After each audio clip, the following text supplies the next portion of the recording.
Hello, friends, and welcome back to the Mythical Madam Podcast. I'm June, your host.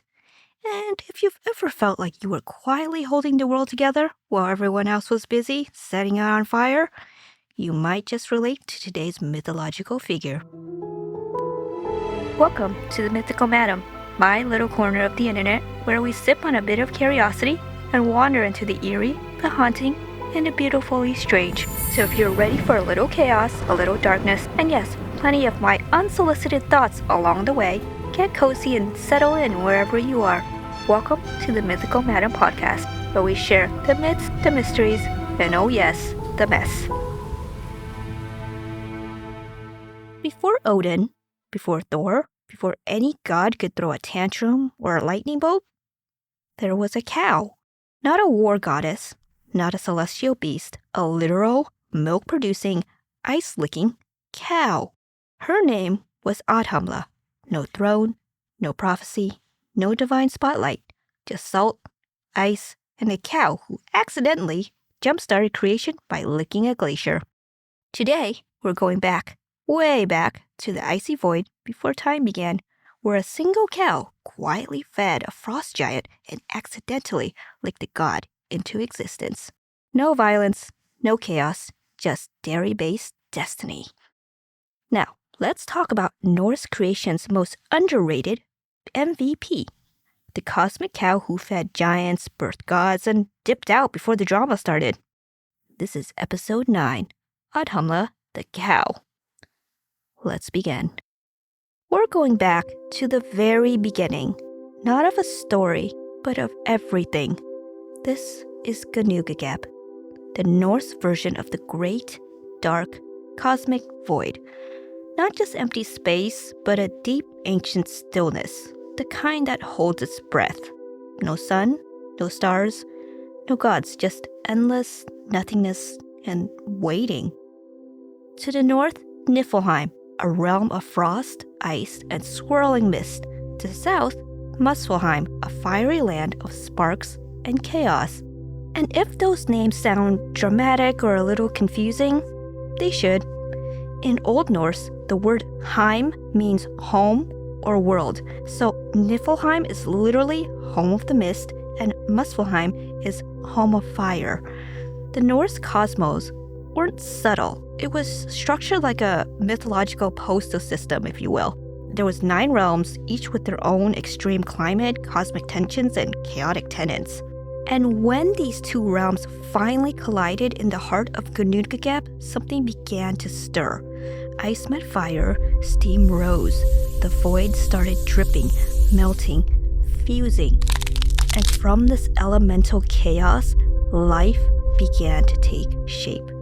First came Ymir, the original frost giant, a walking icebox of ancestral baggage, constantly sweating and somehow producing new frost giants from his pits and feet. Don't ask. It's Norse mythology, bodily fluids, or basically a creation tool. But he wasn't alone. From the same melting frost came Adhamla. Now, this wasn't your average, barnyard cow. Adhamla was a cosmic being, primordial, massive, and strangely serene. She didn't thunder into existence or proclaim her arrival. She just was. Calm, constant, and she began doing what she was made to do. Nourished. Her milk flowed in 4 rivers, enough to feed Ymir, the only other living thing in the void with her. So, before there were gods, there were giants, and before them, there was a cow, quietly keeping them alive. Creation didn't start with war or lightning, it started with milk. And that's what made Adhamla one of the most quietly powerful forces in Norse mythology. No prophecy, no battlefield, just salt, frost, and a sacred cow calmly feeding the chaos into order. A cosmic dairy queen, if you will. So there she is, Adhamla. She doesn't make a grand entrance, she simply feeds. From her body flowed 4 rivers of milk, enough to keep Ymir, the first frost giant like we originally mentioned, alive. In a realm of ice and silence, she becomes the first source of life, But even a cosmic cow needs sustenance. Am I right? Adhamla couldn't pour endlessly without something to draw from. So she turned to the one thing available, salt-covered blocks of ancient ice. She licked salt-covered blocks of ancient ice, remnants of Niflheim's frozen breath. And that detail matters, because in Norse mythology, ice isn't just inert, it's alive with potential. It remembers things. So picture this for a second. A cow, alone, in a world without time, rhythmically licking a frozen slab of rime-covered salt, day in, day out. The void around her still. The only sound? That slow, repetitive scrape of tongue against ice. And then something starts to emerge. Day 1. The outline of a head begins to form. Not a rock, not a statue. Flesh, hair, a brow, eyes still closed. Day 2. Torso follows. Shoulders, arms, a spine, veins beneath translucent skin, gradually waking up. Day 3. The rest of the body comes free, fully formed, fully alive. A man, standing tall, silent, and somehow already regal.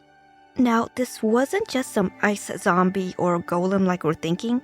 His name was Budi, and he would become the forefather of all gods.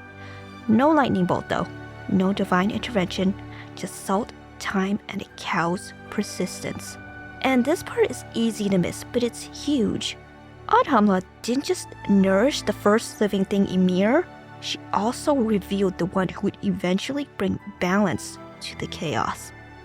Ymir was raw potential, unchecked, multiplying, primal.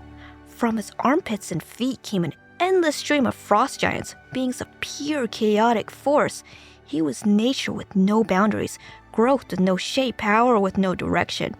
But Budi, he was the opposite. He didn't come from blood or bone or sweat.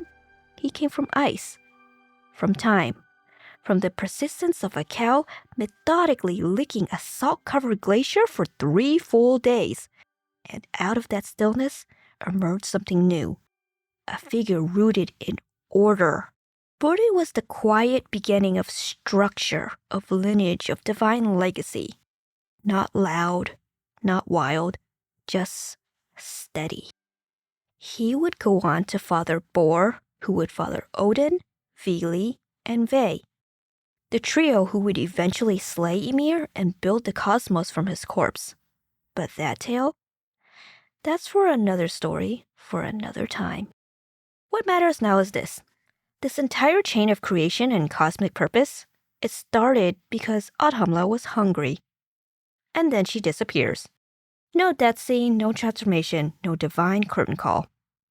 She enters the myth, gives the world its foundations, and leaves before anyone thinks to ask her name twice. There are no temples for Adhamla, no feast days, no festivals, no glory.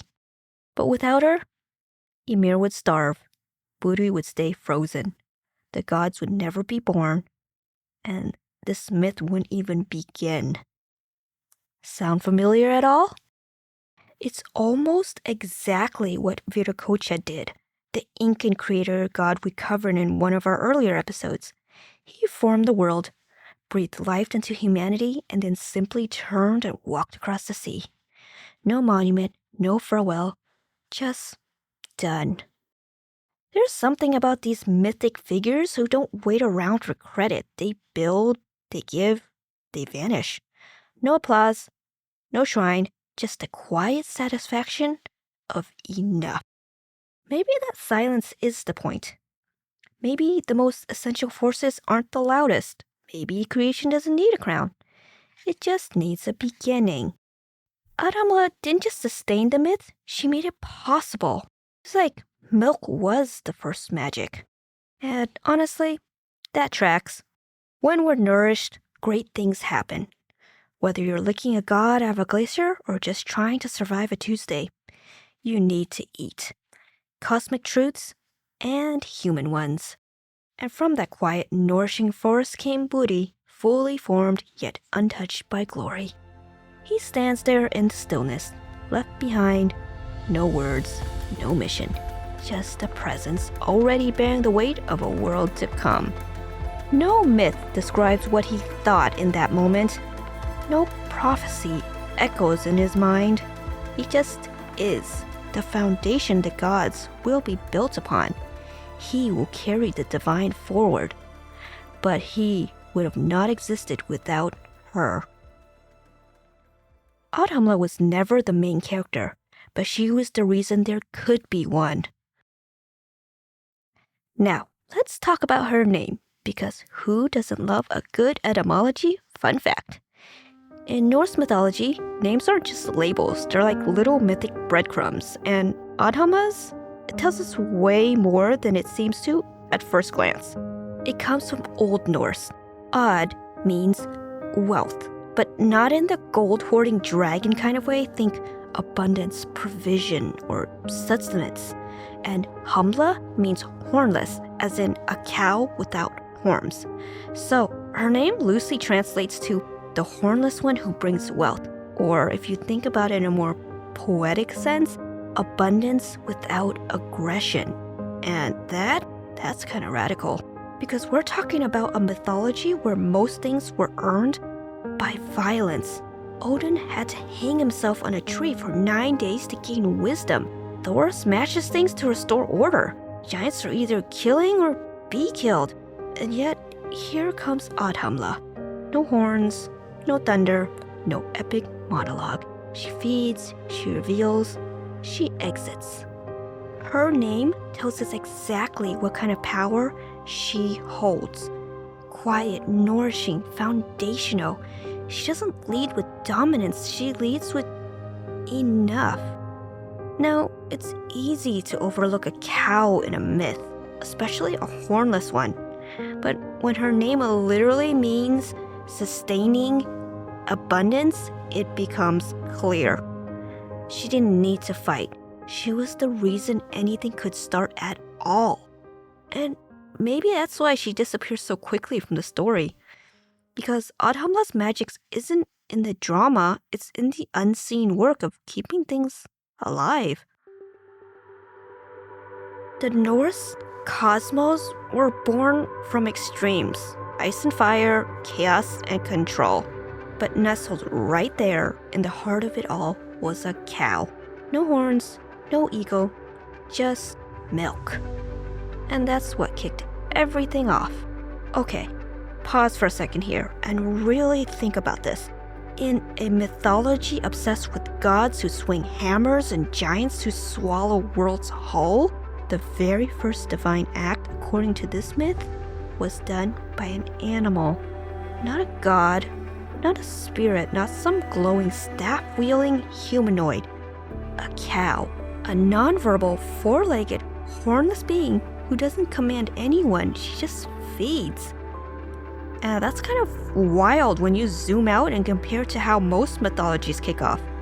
In so many origin stories, the central figure is human-shaped, speaking the world into existence, calling down storms, setting rules, starting wars.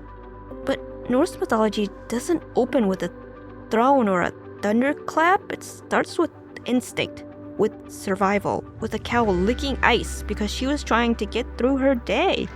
Adhamla wasn't trying to create a god. She wasn't just like playing 4D divine chess. She was just following her nature, and somehow that sparked the rest of reality. Her simple, instinctual act, feeding one being, uncovering another, was enough to set the entire mythic machine in motion. And maybe that's the point. Maybe the Norse didn't need the divine to look human to respect it. Maybe the sacred wasn't tied to language or leadership. It was tied to function, to life-giving effort, to showing up and supporting what needed to exist. Adhamla didn't rule the void. She didn't shape it, but she made it livable. She kept the chaos from collapsing in on itself. And because of that, she wasn't just a cow in the background. She was the spark, the unexpected force behind everything else. Which makes you wonder, How many origin stories actually begin with someone or something that doesn't even know they're beginning one? There's something deeply strange and kind of beautiful, if you think about it, about the way Adhamla brings the world into motion. She didn't plan it. She didn't want it. She didn't even seem to know what she's doing. She licks a block of ice because it's there, because she's hungry, because that's what's in front of her. And in doing so, she accidentally releases a god. There's no divine spark, no mythic voiceover, just one motion, repeated over and over until something begins to change. It's so simple, it's almost boring. But that's the point, right? Because most creation doesn't feel grand when it's happening. It feels repetitive, quiet, unremarkable. But that doesn't make it any less powerful. And what's even more fascinating? Adhamla doesn't seem to realize what she's doing. She doesn't pause, doesn't proclaim, doesn't turn to the camera and says, "Behold, I have birthed a god." She just keeps licking ice. Creation without intention. She's not trying to start a myth. She's just doing what she does best, responding to the need in front of her. And somehow, that's it. Maybe the myth is trying to tell us it's not always the bold, dramatic moments that shift everything. Sometimes, the quietest actions done consistently, even instinctively, are the ones that leave a mark. She didn't speak, she didn't fight, or change the cosmos. She just kept going. And that simple rhythm, of care, instinct showing up, turned a frozen void into the beginning of everything. And that's the story of Adhamla, a presence so early she predates even the need for meaning. She just existed. That was enough to set everything else in motion. Because not every myth begins with thunder. Some start with the breath, the rhythm. A presence so constant it becomes cosmic law. She didn't create kingdoms or slay monsters, but she cleared the silence so the stories could begin. Next time, we're cracking the silence wide open. If Adhamla was calm and continuous, our next myth is chaotic and convulsive. We're heading to Central Africa, where the god Bombo, or Bamba, doesn't whisper the world into being, he vomits it. Yep, you heard that right.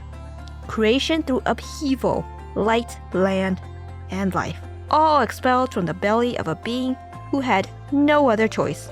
It's messy, it's loud, and it's not like anything you've heard before. Same strange corner of the cosmos, same unholy hour. I'll see you next time here on the Mythical Madam. Thank you for listening.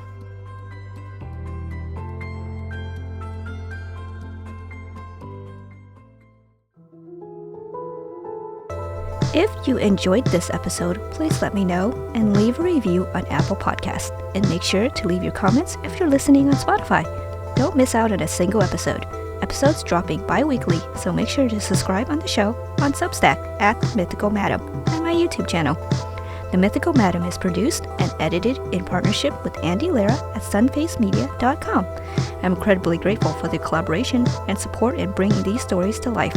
All of this and more linked in the show notes. Thank you for listening, and I'll see you next time.